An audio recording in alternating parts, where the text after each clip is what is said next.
I used to see him often. Well, I guess I shouldn't say him, more like it. Then I moved away to another state, another city. I don't see it anymore. Not physically, though it creeps through my mind in its swooping, slinking way. High up in the air one moment, then sliding across the ground the next, over and over and over, its limbs propelling it forward. The mere thought sends ice-cold shivers running down my spine. It used to watch me, but it can't anymore. At least, I don't think it can. I wouldn't be surprised, however, to wake in the early hours of the day when the sky is still dark and look through my window to see those eyes, those teeth, see it smile, that awful smile.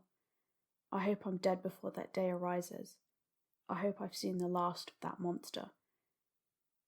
When I was little, I lived in a small suburban neighborhood. It isn't the kind you're probably thinking of. Big, white, uniform houses all lined up in perfect rows with green lawns and 2 garage doors. No. My neighborhood was much older.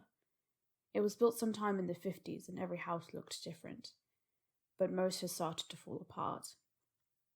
The people living there were hard-working and honest for the most part, and their long, hard lives showed in their faces. No one really talked to anyone else.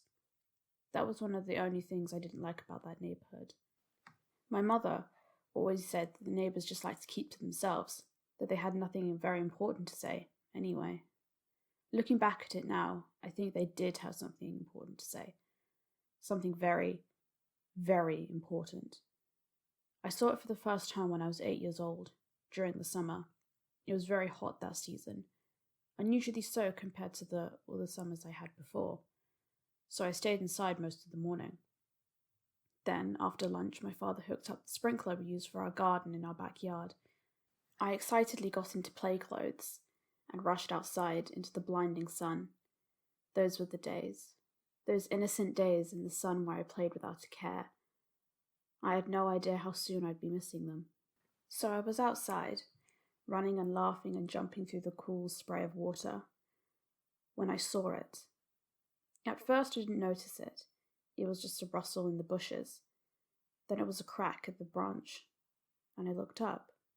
Something dark moved through those leaves.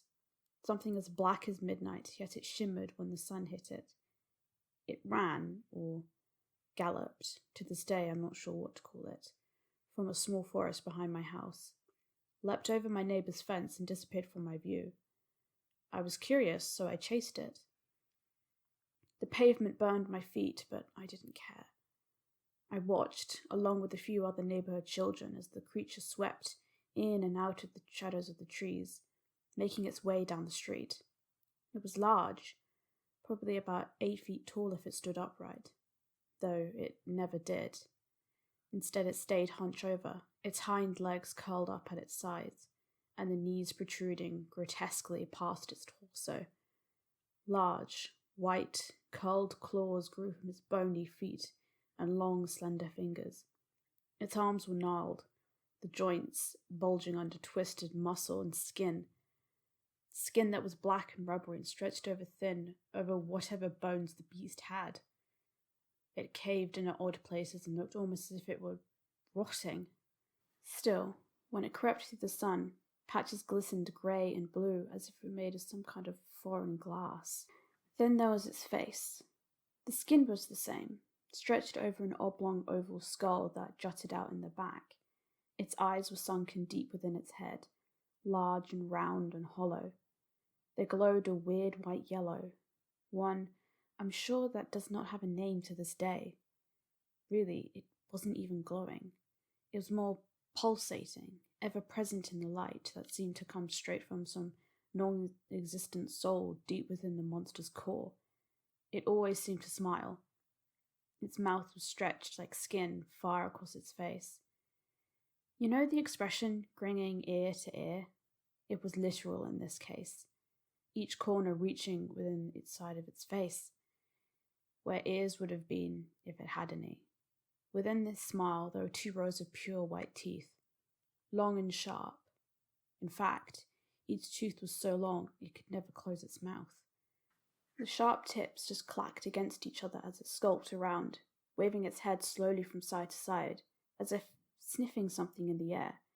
I used to find this silly, since it had no nose. Now the thought terrifies me. We kids just watched it in some sort of dazed amazement, never having seen something like it before. I suppose I thought it was just some species I had yet to learn about in school. I wish that's all it had been. Then our parents called us back inside for dinner and we begrudgingly obeyed, not wanting to get into trouble. I'm not sure about the other kids, but I never quite forgot about the creature I'd seen. I got preoccupied with other things, sure, but its image was always in the back of my mind, burning there, waiting for me to remember it late at night while I tried to drift off to sleep. It's got its wish. That night I was laying in bed with my covers pulled up to my chin, despite how hot it was.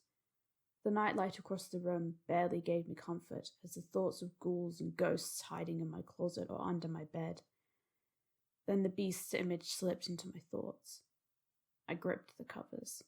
It hadn't scared me before, yet I'd been merely feet away from it. But now, after having the image sit in my mind all day, my brain registering its unworldly appearance, I started to fear it. It was bad. I knew that now. Then I heard a tap. I froze. Another tap. I didn't dare move. Then there was another, and another, and another. It was at my window. I could hear its long claws scrape across the glass, hear its razor-sharp fangs as they clicked together. I could hear its breathing, heavy, husky, in and out, in and out. Finally, I could no longer bear it. I tore my eyes from my nightlight and gazed through the dark room towards my window. It smiled when it saw me, an impossibly huge grin that split its face in two, white teeth glistening with saliva. Gleaming eyes seemed to pull every fear from my conscious and unconscious to the surface. I screamed. By the time my parents rushed into my room, it was gone. No traces of its existence left behind. They said it was just a nightmare, but it wasn't just a nightmare. I never saw it in the daytime again, but I saw it every night. After a week, I stopped screaming. I just cried silently in my bed. Then after another week, I stopped crying. It knew I was scared. I wasn't going to give it the satisfaction of seeing me tremble. It wasn't until I found the lock on my window that I was truly terrified. I'll never forget the clunk of the lock it made when it had been moved for the first time in years, or the waning screech of the window as it slid open, or the heavy breathing at my bedside. I'll never forget those eyes as they glazed at me from beyond my covers. It knew I was scared. It thrived on that. It wouldn't leave me alone. Everyone says I went crazy, but I didn't. It just wouldn't leave me alone. I hardly ever slept. My hair started to fall out, and I always looked tired. My parents put me here, in this psychiatric hospital. It's a nut house, that's what it is. I'm not crazy. It's been years. The nightmares still happen when I do sleep, so they keep me here. I suppose I like it better this way, though. After all, the monster can't get me here. You know, the funny thing is, I can't remember where I used to live. I can't remember the state or the city. I can't even remember the country.